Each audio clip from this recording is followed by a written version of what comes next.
방금 소개받은 저는 현주라고 하고요.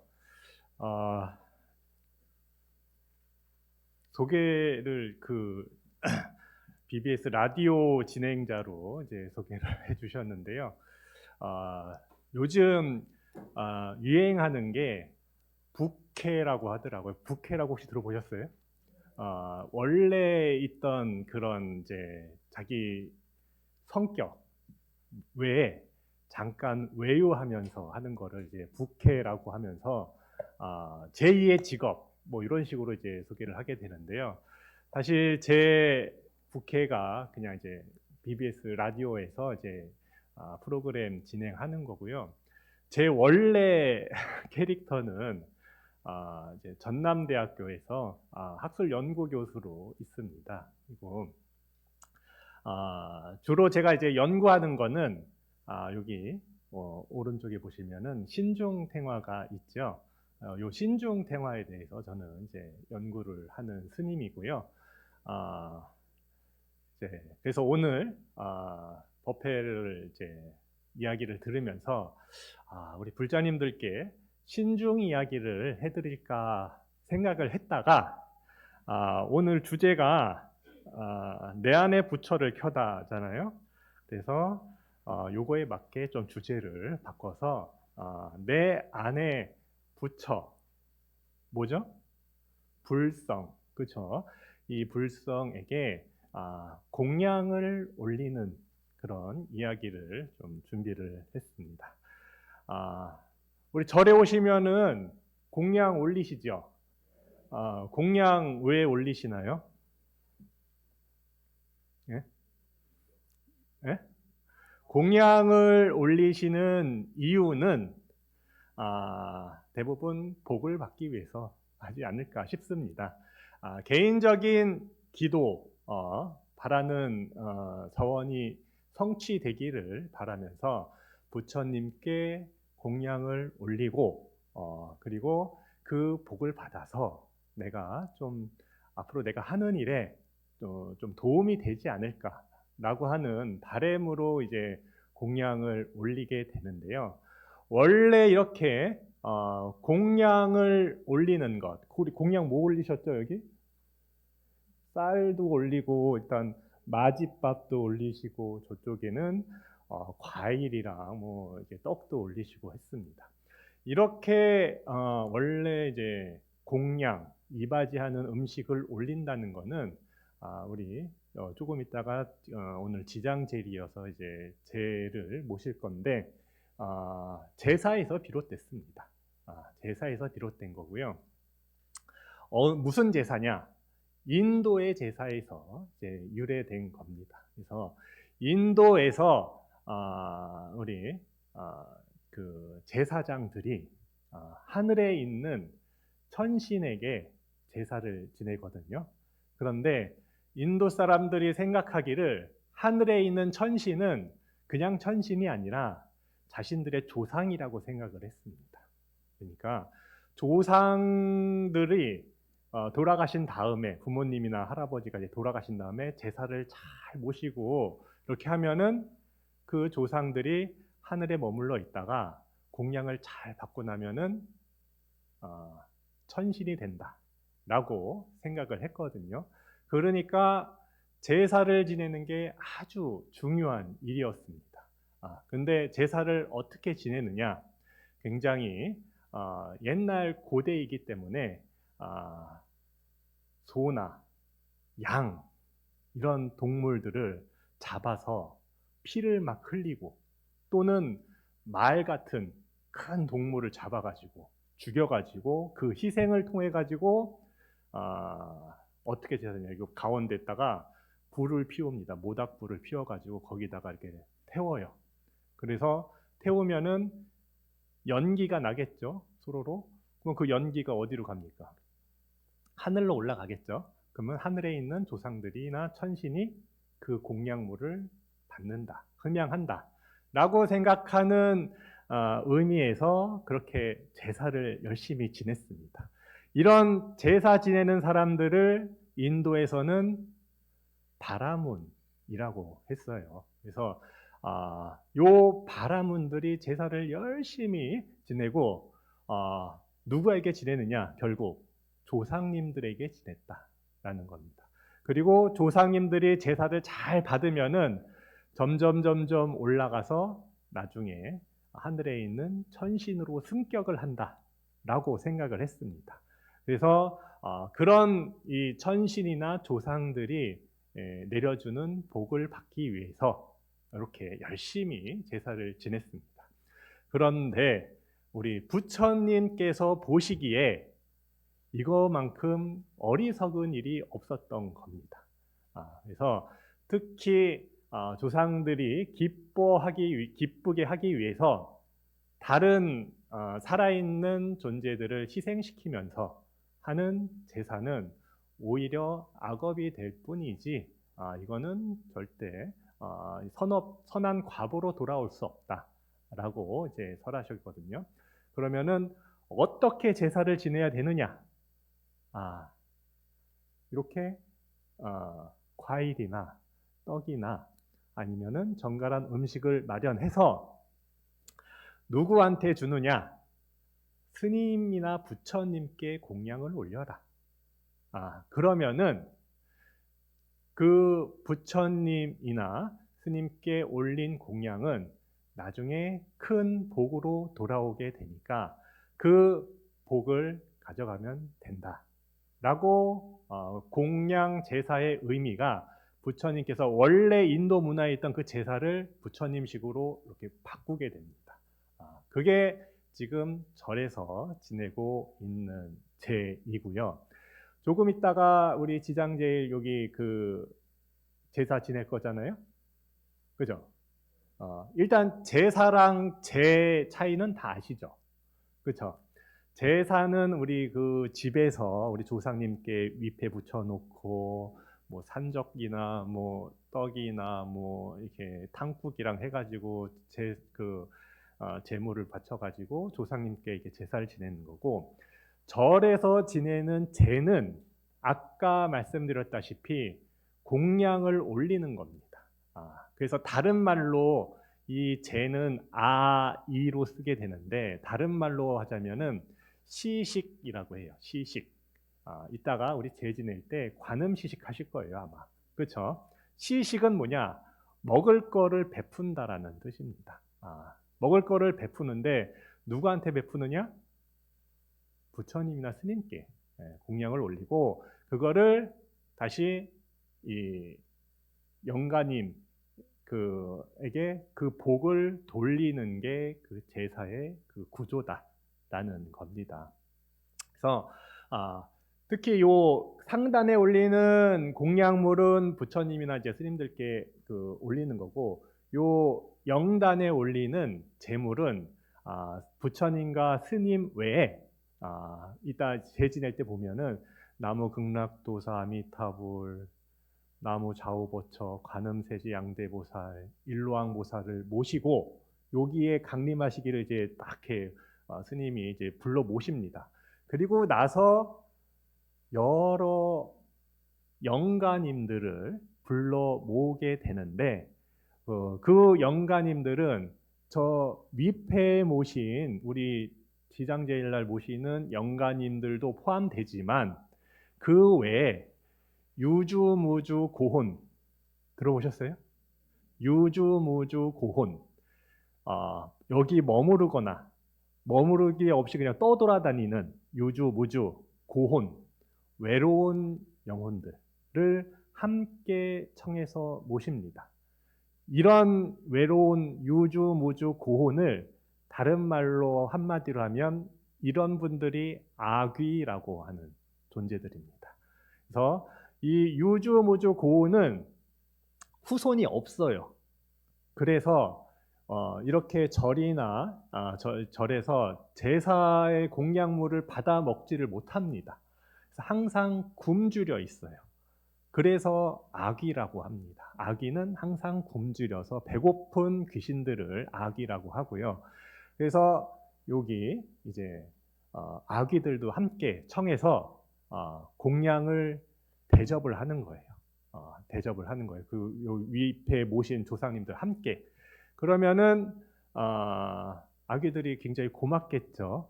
그렇죠? 그리고 배고픈 존재에게 배고픔을 가시게 하는 아주 큰 공덕을 지으신 겁니다. 그렇죠? 그러면은 그 공덕이 생겼으니까, 그 복덕이 생겼으니까 그걸로 우리 조상님께 돌려드리는 거예요. 그러면은 조상님께서 윗배 모신 우리 조상님께서 물론 살아 생전에 선업을 많이 지으셔서 좋은 후손을 보았기 때문에 지금 이렇게 위패에 자정할 수 있지만 혹시라도 너무 바빠가지고 복덕이나 공덕을 짓지 못하신 조상님들은 이 후손들이 죄를 지내면서 만든 요 공덕, 배고픈 아귀들에게 밥을 배불리 먹여준 그 공덕으로 좋은 곳으로 가시게 되는 게 바로 우리가 지장제일날 모시는 천도제다라는 겁니다. 그래가지고 아귀들이 많이 모실 거 아니에요. 유주무주 엄청 많습니다. 지금 눈에는 보이지 않지만 우리 귀신들은 눈에 안 보이잖아요. 그래서 굉장히 많은 아귀들이 이제 오게 되는데 요 몇 명이나 먹겠습니까? 저 제물을, 공양물을. 한 많아봤자 한 3, 40명 될 것 같아요. 그러면은 그 많은 그 아귀들을 일단은 초청을 했는데 먹을 게 너무 없으면은 그 오히려 좀 그 서운해 하잖아요. 아귀들이 화가 날 거 아닙니까? 그러면은 아귀들이 다 먹을 수 있게 하는 방법이 있습니다. 아시나요? 안다고 하시면 제가 이제 이야기할 재미가 떨어지니까 어떻게 하냐? 우리 부처님께서 가르쳐 주셨어요. 아난 스님이라고 혹시 들어보셨나요? 아난다. 우리 부처님 제자 중에 가장 여기 우리 부처님 오른쪽에 계신 젊은 스님입니다. 항상 부처님 모시고 다니면서 법문을 제일 많이 들었다라고 해서 다문 존자라고 해요. 근데 이 스님이 부처님께서 열반하시기 전까지 깨달음을 얻지 못했다라고 합니다. 아라한과를. 그래서 경전에 보면은 아난 스님이 좀 그 역경이 많아요. 우리 능엄경 같은 데 보면은 마등가라고 하는 마녀가 이 아난 스님이 엄청 잘생겼거든요. 그 딸이 한눈에 반해가지고 납치를 해갑니다, 스님을. 그래서 내 남편 할 거라고. 그래가지고 부처님께서 구해오는 그런 이야기도 있고. 또 열반경에도 이 마군이들이 마왕이 부처님 열반하시는 그 법회에 그 아난존자가 빨리 와야 되는데 부처님 모습으로 현혹을 시켜가지고 아난 스님이 못 와요. 그런 내용들이 이제 순환을 당하는 그런 이제 역할을 하는 스님이 이제 아난 스님인데 염구경이라고 하는 경전에도 아난 스님이 그런 좀 순환을 당하게 됩니다. 염구경이라고 하는 경전에 어느 날 아난 스님이 밤 3경에 밤 9시에 고요히 선정에 들었습니다. 그런데 우리 인도에서는 스님들이 오후 불식 하잖아요. 오후에 먹지 않습니다. 그래서 9시쯤 되니까 잠자리에 들기 전에 얼마나 배가 고프겠습니까? 그래서 잠깐 딴 생각을 하셨나 봐요. 배고프다는 생각을. 그랬더니 눈앞에 그 아귀 귀신이 나타납니다. 아귀 귀신이 뭐라고 그랬죠? 배고픈, 항상 굶주린 귀신들. 아귀 귀신이 나타나가지고 아난 스님한테 스님은 내일 모레 죽을 건데 우리들한테 배부른 공양을 주지 않으면은 우리와 똑같은 아귀가 될 겁니다. 그러면은 아난 스님이 그러면은 어떻게 아귀들한테 공양을 주면 되겠습니까? 라고 했더니 그 당시에 마가다라고 하는 나라에서 쓰는 그 곡으로 8만 4천의 밥을 준비하면은 괜찮습니다. 아귀들이 이렇게 많으니까. 근데 이제 아난 스님이 스님이잖아요. 그거 어떻게 준비를 합니까? 그래서 부처님께 찾아갑니다. 그래서 부처님께서 그 이야기를 들으시고 아나나 걱정 말아라. 나도 저번 생에 그런 일이 있었다. 그래서 저번 생에 과거의 부처님으로부터 이 배고픈 아귀 귀신들을 배부르게 해주는 주문을 배워왔다. 그게 바로 변식진언이라고 하는 주문이다. 아세요? 아시는 거. 나막 살바다타하다 바로기제 옴 삼바라 삼바라 훔. 좀 전에 예불할 때 하시지 않았나요 혹시? 그 변식진언을 하게 되면은 비록 조그만 음식을 준비를 하더라도 이게 84,000의 아귀 귀신들이 모두 먹을 수 있게 이게 변화가 된다. 많아진다. 그래서 우리 부처님께 공양을 올릴 때는 항상 변식진언을 하게 됩니다. 우리 상단에 또 우리 맞이 한 그릇 올리잖아요. 근데 부처님만 드시면 어떡합니까? 그 뒤에 그 보살님도 계시고 아라한도 계시는데 다 드셔야 되거든요. 그러니까 스님이 대표로 변식진언을 하게 되는 거예요. 그러면은 우리 눈에는 보이지 않지만 공양물이 엄청 많아져서 많은 대중들이 다 먹을 수 있다.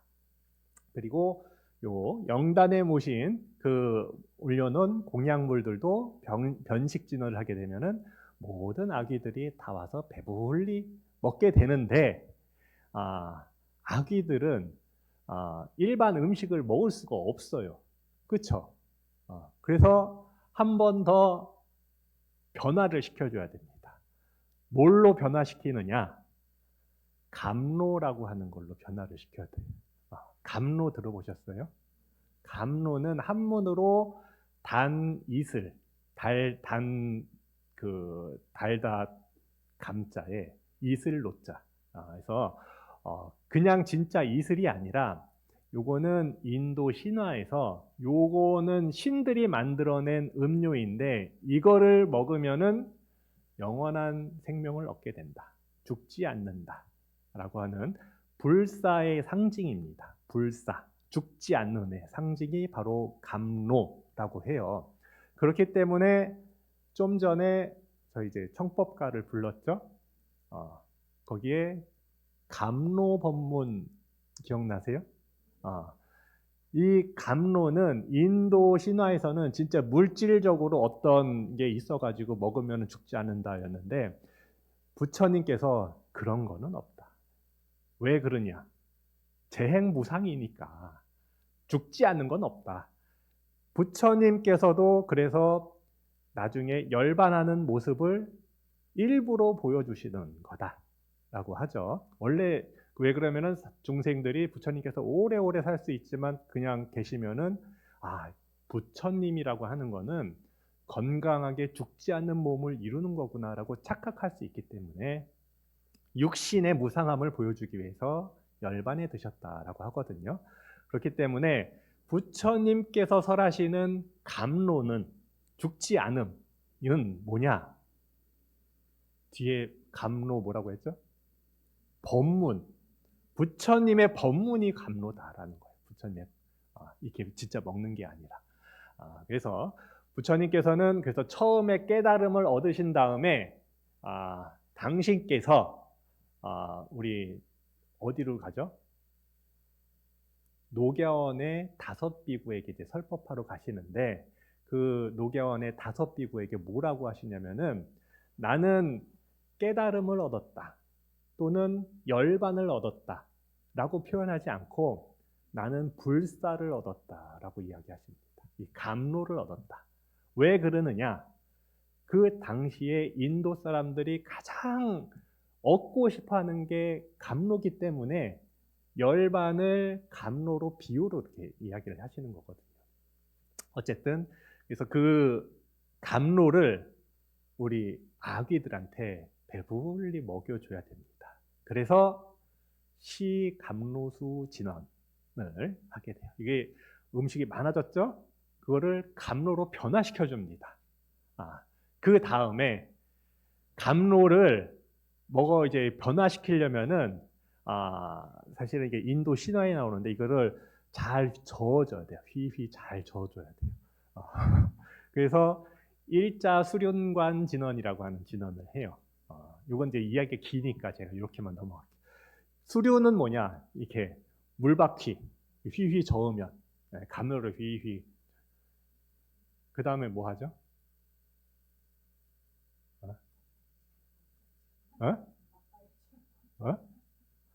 그렇게 해서 이제 그 감로를 아귀들이 먹게 돼요.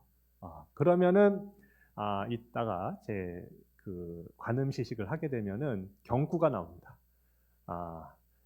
아난 스님이 아귀들에게 기가를 면해주는 것처럼 이 공약물을 드시고 영가님들 다 편안해지소서라고 하이아난찬 기장한포만 요 문구가 이어져요.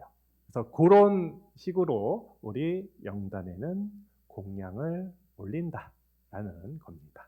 그래서 공양은 그냥 그 제사물을 올리는 게 아니라 공덕을 짓는 도시다.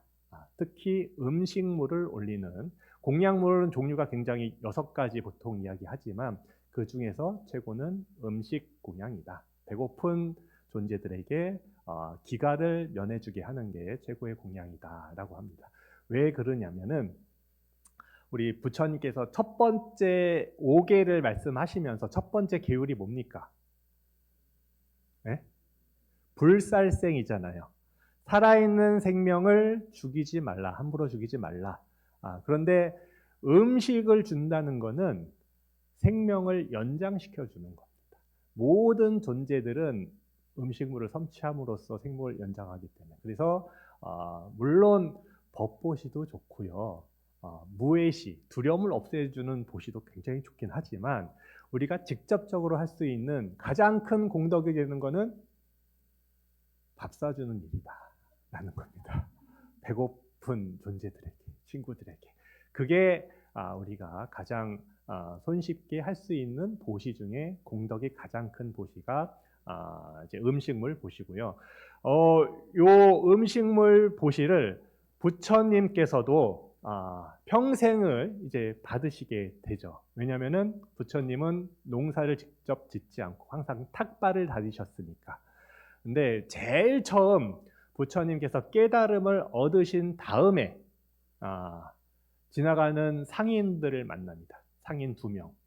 경전에 의하면 뭐 스리랑카 사람이었다라고 하는 이야기도 있고요. 그 두 상인이 지나가는데 부처님께서 밤새 정진하셨잖아요.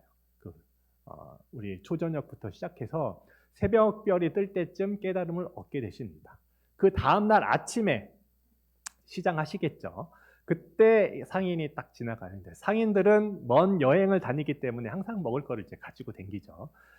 그래서 부처님께서 좀 이제 밥때가 됐는데 시장하구나 생각을 했더니 이 하늘에 있는 사천왕이라고 하는 천신이 그 부처님의 생각을 딱 읽고 그 상인한테 이야기합니다. 부처님께 공양을 올리십시오. 최고의 공덕이 됩니다. 라고 해서 상인이 그러면은 저희가 공양을 올리겠습니다. 그래서 미숫가루랑 꿀을 보시를 하게 돼요. 그런데 부처님께서 그거를 이제 음식물을 보시하면 이제 받으실 그릇이 필요하잖아요. 근데 그릇이 없는 거예요. 그릇을 발우라고 하거든요. 발우라고 혹시 들어보셨나요? 발우. 우리나라 예순 이제 옛날 말로는 바리떼라고 해요. 바리떼. 밥그릇이란 뜻입니다. 그래서 요 바루에 여법하게 공양물을 받아서 드셔야 되는데 그때까지 바루가 없는 겁니다. 그래서 아까 어떤 천신이 와서 공양하라고 권유했다고 했죠? 사천왕. 네, 사천왕. 여기 동서남북에 이렇게 그 칼 들고 있는 천신입니다. 동서남북을 지키는.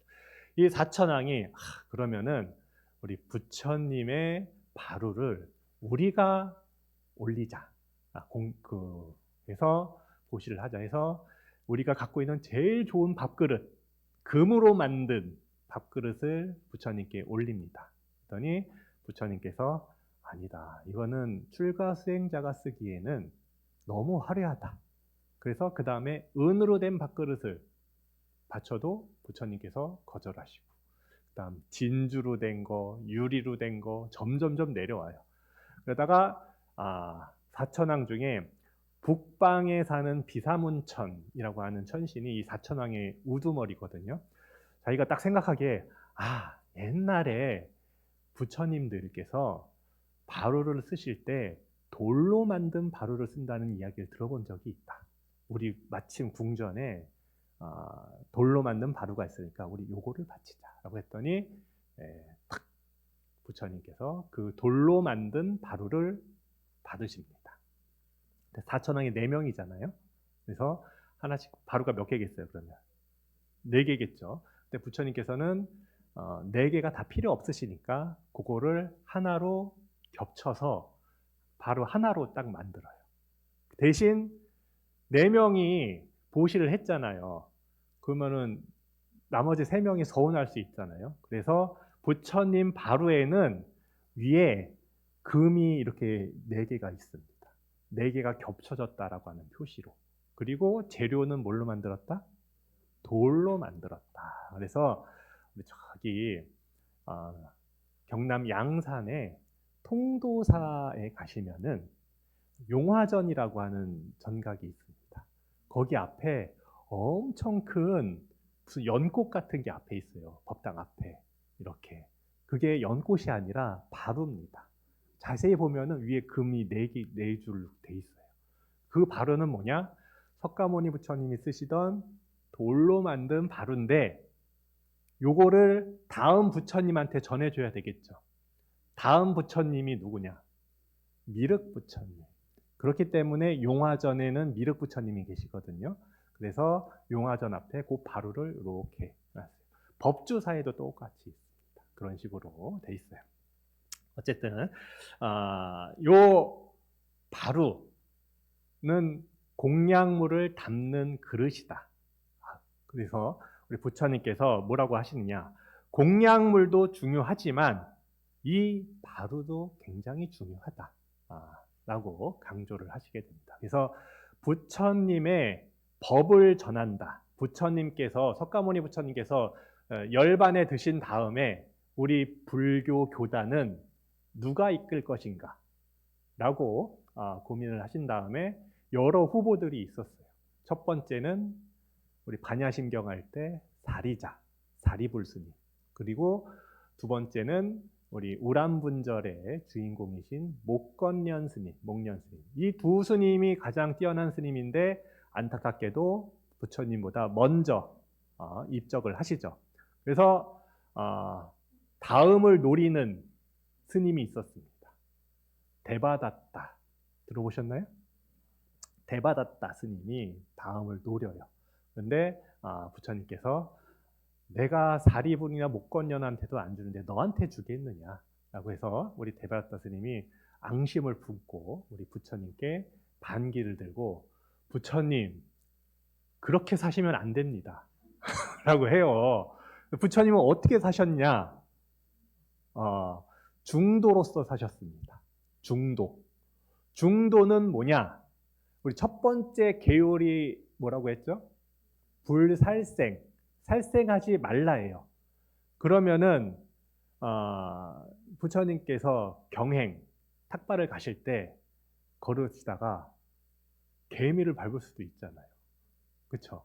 그리고 탁발을 갔다 와서 이제 공양을 드실 때 자리에 앉으실 때 저도 엊그저께 그런 일이 있었는데 제가 방에 딱 앉았는데 제가 있는 방에는 그게 많아요. 발 여러 개 달린 벌레. 그 뭐죠? 지네 비슷한 거. 노리개인가? 노린재가? 그게 엄청 많아요. 저는 의도가 없었는데 나중에 일어나 보니 그 엉덩이에 그게 깔려서 죽어 있더라고요. 이런 경우는 그러면 어떻게 합니까? 살생입니까? 또는 우리 전쟁이 일어났어요. 옛날에 우리 조선시대 때 임진왜란이 일어났습니다. 그런데 막 왜군들이 쳐들어와서 막 민가에 불 지르고 일반 백성들 다 죽이고 절에 들어와서도 막 스님 막 죽이고 있어요.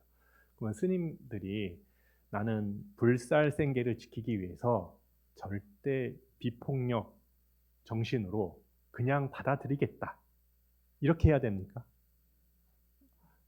요럴 때는 개를 열어야 됩니다. 살생은 물론 나쁜 거지만 내가 비록 지옥에 갈 정도의 죄인 살생을 범하더라도 다른 많은 중생들을 위해서 나는 그 일을 할 수 있다. 요게 보살 행위입니다. 요게 바로 보살. 나보다 타인을 더 위하는 마음들. 그래서 우리 부처님께서는 요거를 이제 중도라고 표현하셨어요. 꼭 이렇게 하라는 거 아니에요. 불살생 개 다 받으셨나요? 5개? 개 받자마자 여태까지 불살생 다 지키셨나요? 지킬 수도 없어요. 살면서 지킬 수도 없습니다. 이거. 그런데 왜 받느냐? 우리는 그런 마음은 갖고 있어야 된다. 그런 정신은 갖고 있어야 된다. 노력은 해야 된다. 하지만 지킬 수는 없다. 그런데 이거를 글자 그대로 딱 지켜야 된다라고 주장하는 스님이 대바다타였어요. 그래가지고 당시에 스님들이 그럴듯하잖아요. 수행을 하려면 계율을 잘 지켜야 된다고 부처님께서 강조도 하셨으니까 계율을 잘 지켜야 된다라고 해서 대바다타 스님을 절반이 따라갑니다. 그래서 절반이 따라갔는데 나중에 사리불 스님이 다시 데리고 와요. 그래서 어쨌든 대바다타는 그렇게 해가지고 나중에 잘못된 그런 계율에 대한 해석으로 인해 가지고 부처님께 반기를 들고 아주 제일 나쁜 죄거든요. 화합된 승가를 깨뜨리는 죄는 오역죄라고 그래가지고요. 아비지옥에 들어가는 죄업에 해당됩니다. 그 죄업을 짓고 또 부처님께 위해를 가하고 했기 때문에 산채로 아비지옥에 떨어졌다라고 이제 경전에 나오죠. 그래서 대바다타를 중국말로 한문으로 번역을 할 때 조달이라고 번역을 합니다. 조달. 들어보셨나요? 저는 어렸을 때 가끔 그런 이야기 들었어요. 쪼다 같은 놈. 그게 바로 조달입니다. 불교에서 이야기하는 가장 험한 말이에요. 대바다타 같은 놈이란 뜻입니다. 멍청하다란 뜻이에요. 그리고 나쁜 악업을 지었다. 왜 멍청하냐?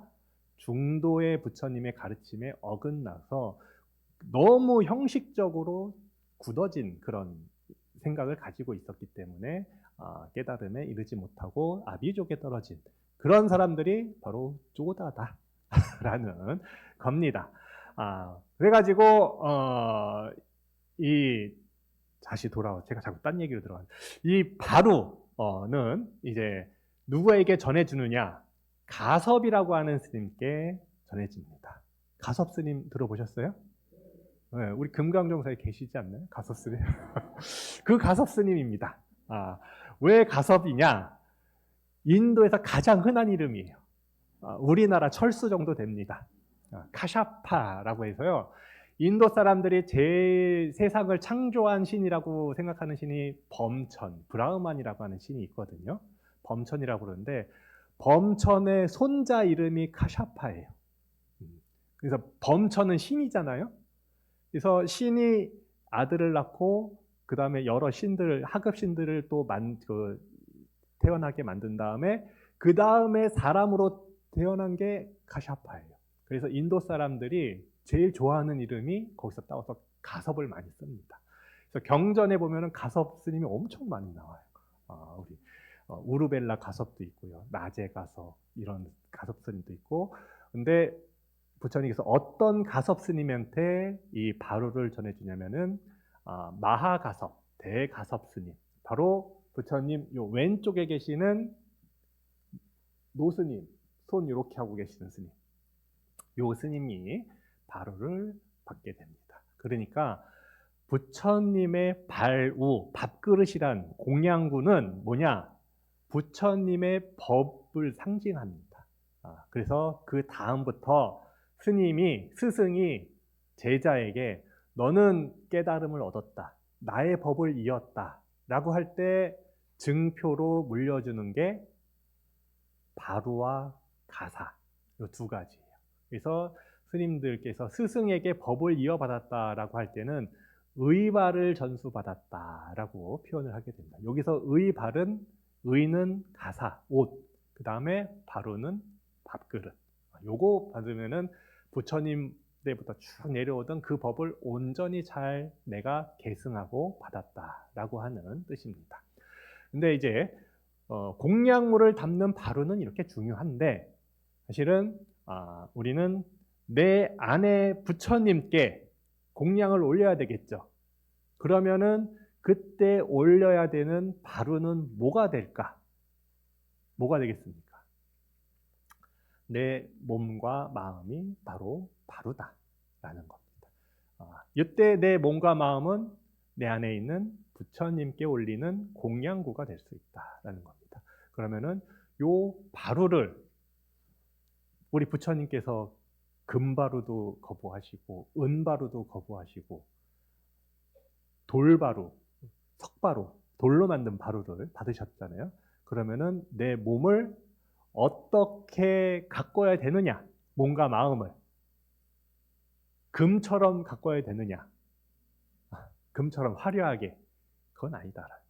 그래서 삼국사기에 그런 이야기가 있습니다. 우리 백제의 그런 탑이나 미술품을 평가를 하면서 우리 김부식이 백제의 미술은 화려하지는 않은데 누추하지도 않다 라고 표현을 해요.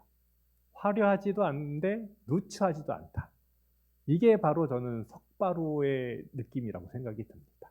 그래서 우리 몸과 마음을 닦는데 엄청 화려하게 막 이렇게 몸을 막 명품으로 휘감고 뭐 이렇게 할 필요 없이 안 해도 되지만 누추하지는 않게 이렇게 좀 담백하게 닦는 게 바로 우리 불자들이 내 몸과 마음을 바루로서 공양을 올리는 공양구로서 이렇게 닦는 게 바로 부처님께서 말씀하신 이 석바루의 정신이 아닌가 싶어요. 그러면은 어떻게 몸과 마음을 닦아야 되느냐? 몇 시까지 해야 되죠? 네? 12시까지인가요? 네? 그러면 이제 짧게 몸과 마음을 닦는 방법은 우리 많이 배우셨을 거예요. 그렇죠? 몸을 닦는 거는 뭐냐? 내 몸을 절제하는 방법입니다. 너무 욕망에 따라서 몸을 극한대로 막 몰고 가는 게 아니라 적당히 절제하는 거, 소욕지족, 만족할 줄 아는 거, 요게 이제 필요합니다. 그러기 위해서 부처님께서 가르쳐 주신 게 바로 계율입니다. 계율을 잘 지키면 되는데 보통 5계를 이야기를 하지만 요즘은 10선계를 닦는 게 오히려 현대사회는 좀 잘 어울릴 것 같아요. 10선계는 뭐냐? 우리 천수경 읽으셨나요? 아까? 시박죄업 참여했죠. 10가지. 그거입니다. 살생하지 말라는 반대로 살아있는 생명이 살도록 좀 도움을 줘라. 방생하라 이라는 뜻이에요. 방생하라고 해서 미꾸라지 잡아가지고 저기 바닷가에 이렇게 풀고 그러면은 요즘에는 좀 어울리지 않는 것 같아요. 이게 미꾸라지 들고 딱 하면은 거기 있는 갈매기들이 다 기다리고 있대요. 오늘 잔칫날이다 하면서 푸는 즉시 갈매기들이 와서 다 잡아먹는다고 하더라고요. 요즘에는 그럼 어떻게 해야 될까?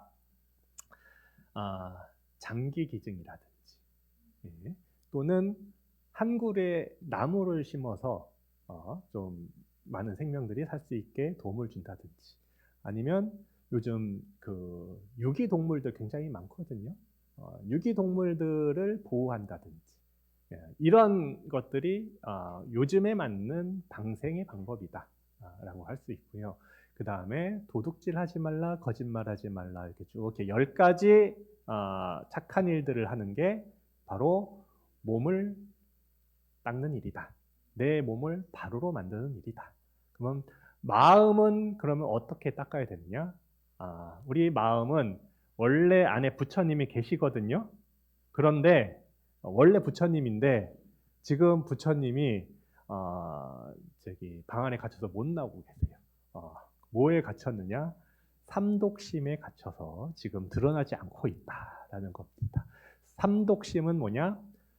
탐욕, 성냄, 어리석음이죠. 탐욕은 뭡니까?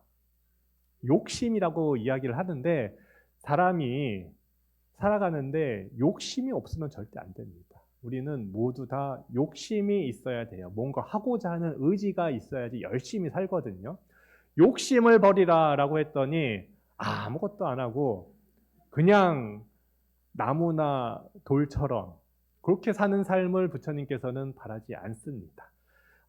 그러면은 이 욕심은 뭐냐?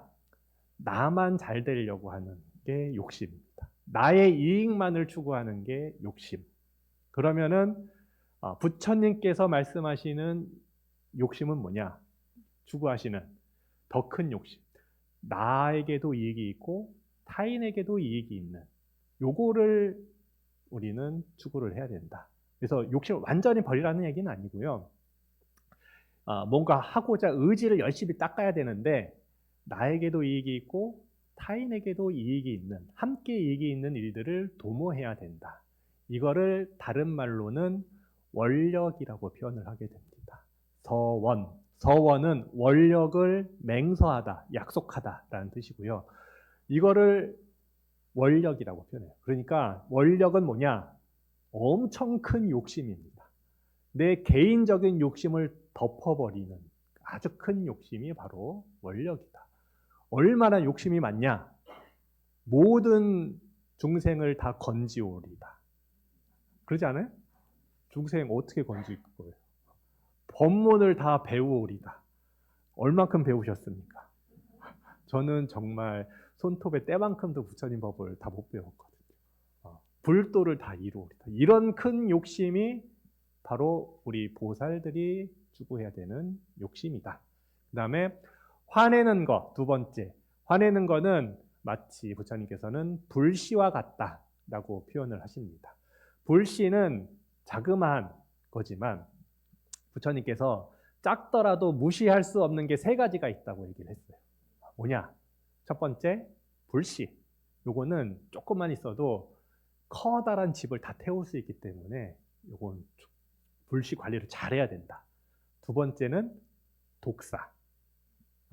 아무리 새끼 독사라도 요거는 뱀독이 있기 때문에 인도는 뱀이 많잖아요. 그래서 이 독사 비유를 많이 하십니다. 독사 조심해야 한다. 세 번째는 왕자. 왕자는 아무리 어린애지만 얘는 보통 어린애가 아니다. 나중에 커서 왕이 되면은 어떻게 할 줄 모르기 때문에 얘 조심해야 된다.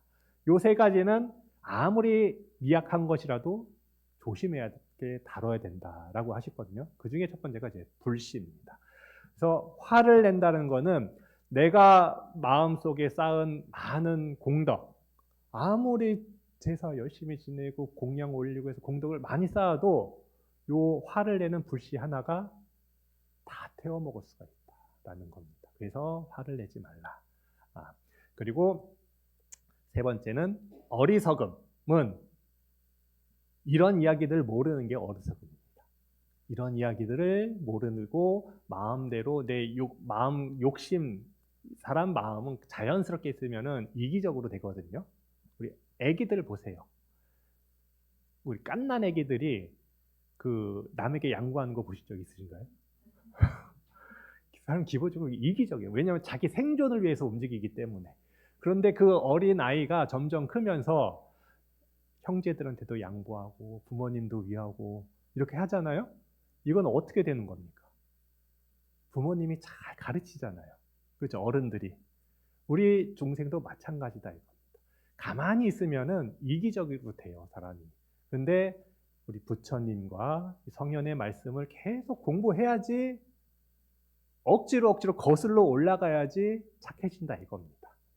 그래서 그렇게 모르는 게 어리석음이다. 요 세 가지를 잘 닦아서 없애면은 바로 내 안에 부처님을 켜게 된다라는 겁니다. 아시겠죠? 네. 오늘은 이렇게 이야기를 이 시간 딱 맞나요? 네. 그러면 네, 이렇게 또 제도 지내야 되니까 이렇게 마치도록 하겠습니다. 네. 예, 오늘 이름 본문보다 내 안에 부처님이라는 부처님께 공양을이라는 주제로 감로스와 같은 큰 깨달음을 주신 이현주 스님께 감사와 찬탄의 큰 박수를 부탁드리겠습니다.